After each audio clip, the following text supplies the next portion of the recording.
सबका स्वागत है SW कक्षा में। आज हम फिजिक्स का फर्स्ट चैप्टर का पार्ट 3 के बारे में डिस्कस करेंगे। इससे पहले पार्ट फर्स्ट और पार्ट सेकंड का डिस्कस कर चुके हैं, जिनका लिंक डिस्क्रिप्शन में या आई बटन में मिलेगा। अब उससे पहले मैं एक पॉइंट बता देता हूँ जो पिछले वीडियो से रिलेटेड है कि वैद्युत द्विध्रुव आघूर्ण की जो दिशा होती है, जिसका फॉर्मूला होता है P बराबर 2AQ, उसकी दिशा होती है माइनस से प्लस की ओर। ये एक सदिश राशि होती है जो दिशा के अनुसार ही जोड़ी और घटाई जाती है। अब यहाँ पे जो मेन डेरिवेशन है, ये डेरिवेशन है इम्पोर्टेंट भी है, आसान भी है, बस थोड़ा सा लेंथी है कि वैद्युत द्विध्रुव के कारण अक्षीय स्थिति में वैद्युत क्षेत्र को ज्ञात करना। ठीक है, तो अक्षीय निरक्षीय का मतलब क्या है पहले देख लो। अक्षीय का मतलब होता है जैसे मूल बिंदु हो गया 0O, तो ये जो एक्स एक्सिस है इसे बोल देते हैं अक्षीय, और जो ये वाई एक्सिस है इसे बोल देते हैं निरक्षीय।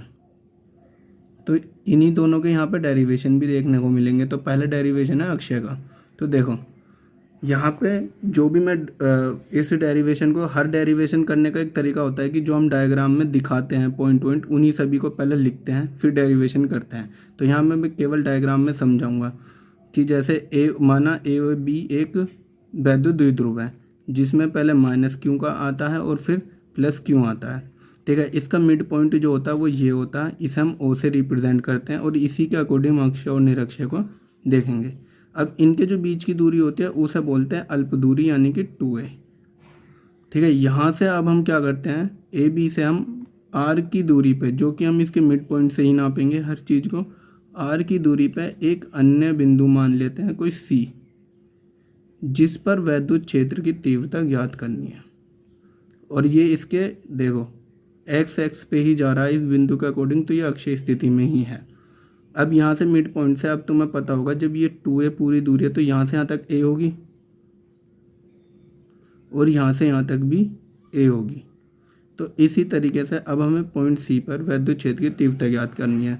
और ध्यान दें वैद्युत क्षेत्र की तीव्रता भी एक सदिश राशि है। अब माइनस क्यू आवेश के द्वारा बिंदु C पर उत्पन्न वैद्युत क्षेत्र की तीव्रता, इसे हम वैद्युत क्षेत्र भी बोलते हैं। देखो इसके लिए हमें क्या करना होगा कि पॉइंट सी पे एक टेस्ट चार्ज रखना होता है। टेस्ट चार्ज मैंने पहले ही बताया था, ये हमेशा प्लस का होता है जिसे हम परीक्षण आवेश भी बोलते हैं। अब हमें ये देखेंगे कि ये किधर की तरफ कौन कौन सा इस पर बल लग रहा है, वैद्युत बल कैसे लग रहा है। अगर हम थोड़ी देर बी को भूल के ए को देखें तो ए है माइनस का आवेश, ये है प्लस का, तो ये इसको इधर की तरफ आकर्षित करेगा। तो हम यहाँ लिख देंगे E A, क्योंकि ये ए के अकॉर्डिंग है। और अगर ए को भूल के इस बार बी के हिसाब से देखें तो ये प्लस का, ये प्लस का, तो ये इसको प्रतिकर्षित करेगा इधर की तरफ। तो ये बी के द्वारा हो रहा है तो हम इसे बोलेंगे EB। तो यहाँ पे दोनों की दिशा विपरीत है तो हम इन्हें सीधा सीधा क्या करेंगे, घटाएंगे बाद में। तो अब देखो माइनस क्यू के आवेश द्वारा सी पर वैद्युत क्षेत्र की तीव्रता, तो वैद्युत क्षेत्र का फॉर्मूला था 1/4 पाई एप्सिलॉन0 के क्यू बाय में आर स्क्वायर।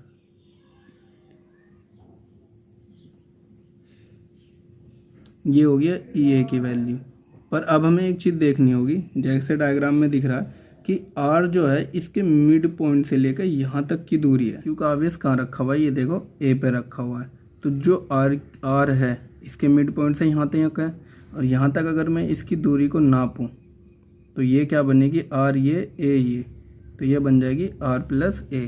तो यहाँ पर फॉर्मूला बनेगा 1/4 पाई एप्सिलॉन0 के क्यू अपॉन में R + A का होल स्क्वायर। अब यहाँ पे माइनस क्यू नहीं लिखेंगे। तो सदिश राशि में ध्यान रखना प्लस माइनस की कोई वैल्यू नहीं होती, उसकी दिशा देखनी होती है, जो कि हमें यहाँ पे दिशा लिखनी भी पड़ेगी। तो लिखने के लिए देखो कितना आसान है। डायग्राम में देखो EA की तरफ को आ रहा है, C से A की तरफ को आ रहा है, तो हम लिख देंगे C से A की ओर, ऐसे शॉर्ट में लिख देंगे, काम चल जाएगा। आगे चलते हैं फिर। अब देखो प्लस क्यू आवेश के द्वारा निकालना है बिंदु सी पर उत्पन्न वैद्युत क्षेत्र। तो सबसे पहले वही वैद्युत क्षेत्र का फॉर्मूला लिख रहा हूँ, EB बराबर 1/4 पाई एप्सिलॉन0 क्यू बाय में आर स्क्वायर। तो अब देखते हैं इसकी दूरी का हिसाब क्या बैठेगा। अब देखो दूरी के लिए मिड पॉइंट से यहाँ तक की दूरी R, और B ये है, इसमें ये AB आ रहा है। तो और हमें चाहिए क्या, तो देखो ये ख़त्म करना पड़ेगा यहाँ से A, तो ये हो जाएगा R - ए, तब जाकर ये प्योर आर बनेगा। तो यहाँ पे लिखेंगे हम आर माइनस ए का होल स्क्वायर। ठीक, और दिशा लिखनी है इसकी। दिशा देखो यहाँ पे बी से इधर की तरफ जा रहा है, तो हम लिख देंगे बी से सी की ओर, बी से सी की ओर। अब परिणामी वैद्युच्छेद देखो, हमने देख लिया दोनों की दिशा विपरीत है, तो यानी घटानी पड़ेगी। अगर सेम होती तो जोड़ते, तो हम ई बराबर लिखेंगे ई बी ई ए। ठीक है, अब यहाँ पे लिखो b की वैल्यू क्या थी जी, b की वैल्यू 1/4πε0 क्यू के क्यू अपॉन में r माइनस ए का होल स्क्वायर माइनस 1/4πε0 के क्यू अपॉन r प्लस ए का होल स्क्वायर।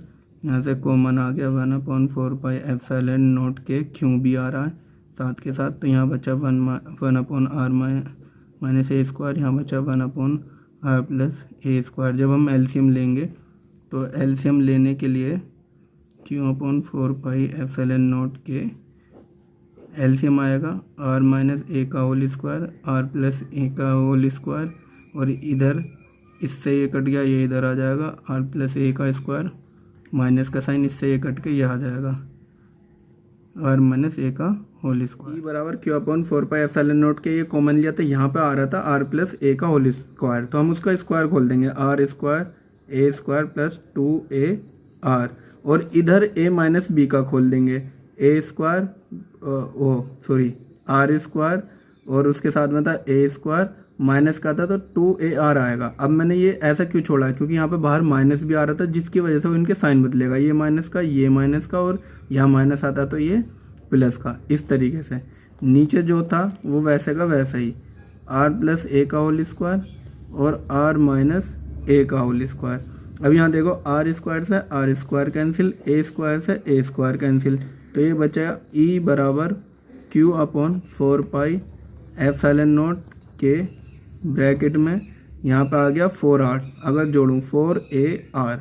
अब यहाँ पे देखो मेन बात इसे समझने की है, यहाँ देखो ये a plus B A minus B बन रहा है, तो उसका फॉर्मूला होता है A square minus B square. यहाँ पे स्क्वायर आ रहा है तो इसका होल स्क्वायर कर दो, तो ये बन गया सीधा सीधा आर स्क्वायर और ए स्क्वायर का होल स्क्वायर, और यहाँ पे ये अपॉन का साइन। अब यहाँ पे एक चीज़ देखो, आर जो होती है ये होती है बहुत बड़ी दूरी, किससे, ए से, क्योंकि ए अल्प दूरी होती है, तो ए को यहाँ पे हम क्या करेंगे, छोड़ देंगे, तो ये छोड़ने का मतलब ए बराबर 0 रख देंगे, तो ये बन जाएगा ई बराबर q/4πε0 के ब्रैकेट में 4ar, केवल नीचे रखेंगे ऊपर नहीं, क्योंकि ऊपर रखने का फिर जो मोटिव है वो ख़त्म हो जाएगा, तो ये बचेगा आर स्क्वायर का ये बचने के बाद सीधा सीधा दिख रहा है q/4πε0 के, यहाँ से r4 है तो एक r ख़त्म हो गया, 4a/r³ बचेगा। अब यहाँ पे क्या करना होता है, देखो P बराबर हमने वैद्युत द्विध्रुव का फॉर्मूला पढ़ा था 2aq। इस 4 से इस 4 को काटना नहीं है, बल्कि इसको इस तरीके से तोड़ना है, तो देखो E बराबर q/4πε0 के।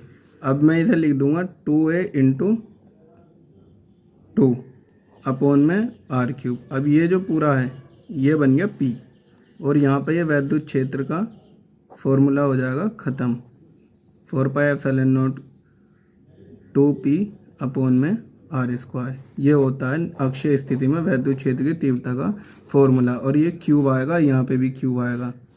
ठीक है, ये हो गया।